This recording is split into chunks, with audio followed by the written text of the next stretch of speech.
बे समाव जोङो दंफैयो बर' लावग'आव बिजिरनि दख'रा दुलाराय बर' फरायसा आफाद आरो चिरां जिल्ला दुलाराय बर' फरायसा आफादनि बानजायनायाव देग्लायनि एसएसएलसि आनजादाव सेथि थाखोआव उथ्रिसारनानै टप 10 मासियाव आवग्रिनो हानाय फरायसाफोरखौ बरायनाय आरो सेथि थाखोआव उथ्रिसारनो हानाय फरायसाफोरखौ बरायनाय हाबाफारि बेखौ बिजिरनि दख'रा दुलाराय बर' फरायसा आफाद आरो चिरां जिल्ला दुलाराय बर' फरायसा आफादा नैबे बर' लावग'आव लानाय जादों। दा नैबे हाबाफारिया जागासिनो दङ। गोबां फरायसाफ्रा बेयाव बाहागो लानो हाफैबाय आरो गोबां दिथागिरि बिथांमोनबो दङ।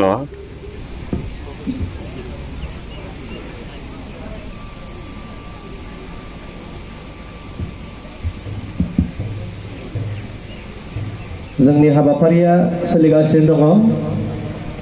हारिनि बिफा गेदेमा बड'फानि सावगारियाव बिबार बावनाय बे हाबाफारिया सोलिगासिनो। बे समाव आङो मोनसे मोसानाय जोंनि मोसाथिलियाव आङो लानानै फैनो सानदों। थाग थियारि दंखायोबा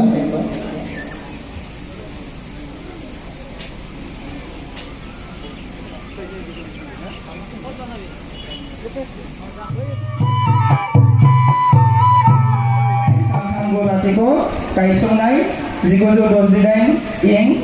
मानबिलाइ 2022 मायथाइनि मेट्रिक आनजादनि बिथायाव बर' बिजोंजों फरायनानै साबसिन मोनजि मासि मोननो हानाय फरायसानिसिम मुस्रि देरहासार बसुमतारी, बिफा गजेन बसुमतारी, बिमा पन्चवती बसुमतारी, गामि माख्रा फाटिगुरि, दैथायकुलि कलियागाव, पिन नाम्बार 7। साबायखर थाबाय बान्थाखौ नाजावफैनायनि थाखाय आरो बान्था हरनायनि थाखाय सारनिसिमबो।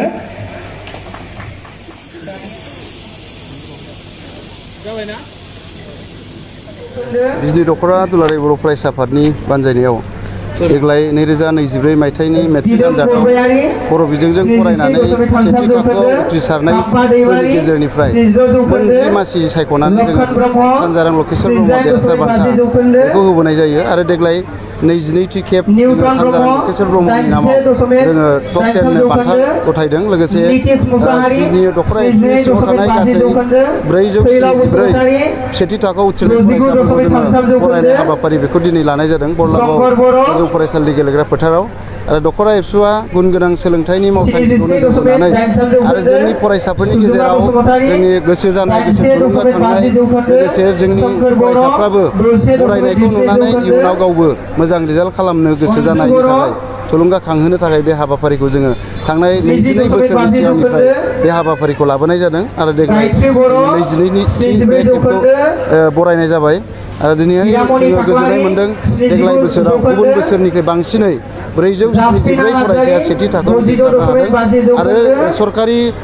बर' बिजों गोजौ फरायसालिनिफ्रायबो जोबोद मोजां रिजाल्ट खालामदों जोंनि बिजिरनि दख'रा एबसुनि सिङाव। आरो देग्लाय जोंनि दख'रा एबसुनि फार्स्ट टप सानजारां लकेश्वर ब्रह्म देरहासार बान्था नाजावनो हानाय फरायसा माख्रा गोजौसिन गेजेरारि फरायसालिनि फरायसा देरहासार बसुमतारीया 93.17 जौखोन्दो लानानै सरकारि स्कुलाव फरायनानैबो दिनै फार्स्ट टप बेखौ मोननो हादों। दा जोङो जोबोद गोजोननाय मोन्दों। लोगोसे जोङो बे दिनैनि मेलनि गेजेरजों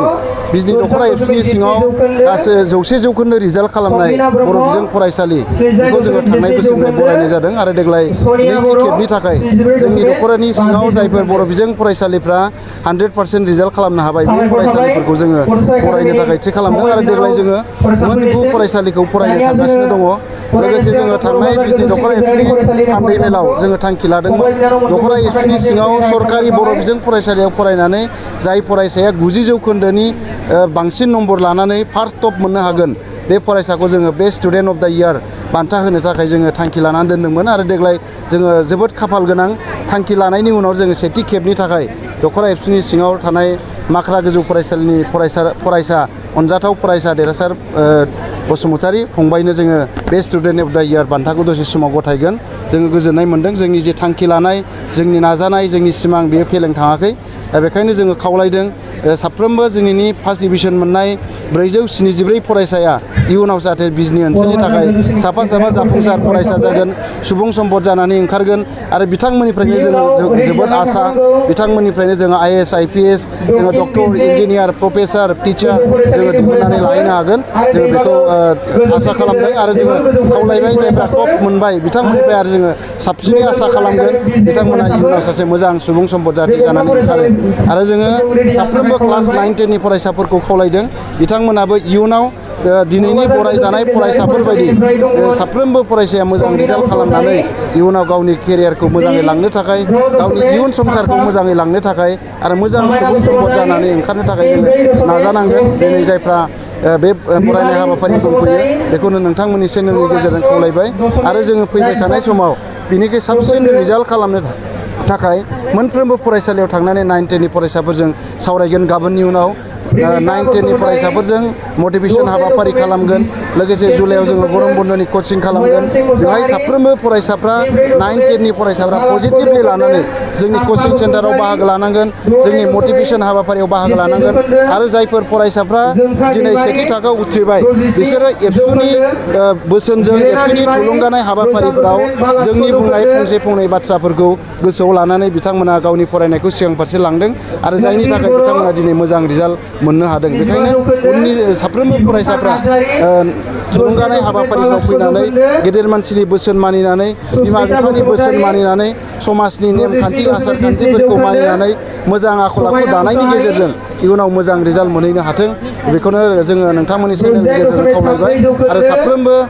फरायसालिनि फोरोंगिरिफोरखौ जों खावलायदों नोंथांमोना नाजाथाबनायनि गेजेरजों दिनै जायफ्रा 100% रिजाल्ट खालामनो हाबाय नोंथांमोननिसिम साबायखर बावबाय आरो इयुनाव नोंथांमोननि बे नाजानाया थांबाय थानांगोन आरो फैगोन बोसोरावबो 100% रिजाल्ट खालामनो थाखाय गासैबो बिजनि दख'र एबसुनि सिंनि गोजौ फरायसालिनि गाहाय फोरोंगिरिजों लोगोसे गोरायुंजों लोगोसे साफ्रोमबो आयदा फोरोंगिरिफ्रा नाजागोन 100% रिजाल्ट खालामनो थाखाय मोजां पारसेन्ट खालामनो थाखाय आरो जोङो खावलायदों साफ्रोमबो आयदा फोरोंगिरिफ्रा चेलेन्ज खालामनांगौ आंनि पारसेन्टआव आंनि फरायसाफ्रा 100% मोनजोबनांगोन ससियेल साइन्सनियाबो इंराजिनियाबो MIL-नियाबो जुदि गासिबो सानो आंनि साबजेक्टआव 100% मोननांगोन आंनि फरायसाफ्रा होनबा बयबो जोङो नाजागोन होनबा साफ्रोमबो फरायसाफ्रा 100% मार्क लानानै आनजादाव उथ्रिसारनो हागोन बे चेलेन्जखौ जोङो एसे खम नुबाय थानो नागिरो जोंनि फोरोंगिरिफोरनि गेजेराव बेखायनो आयदा फोरोंगिरिफ्रा बयबो सांग्रां जानानै गावनि आयदायाव 100% मोननो थाखाय दिनैनिफ्राय बयबो खामानि मावगोन फैगोन क्लास 10 नि पासनि एग्जामाव SSLC एग्जामाव बे थांखिखौ लानानै आवगायलांगोन जोङो नोंथांमोननि चेनेलनि गेजेरजों खावलायनाय जाबाय।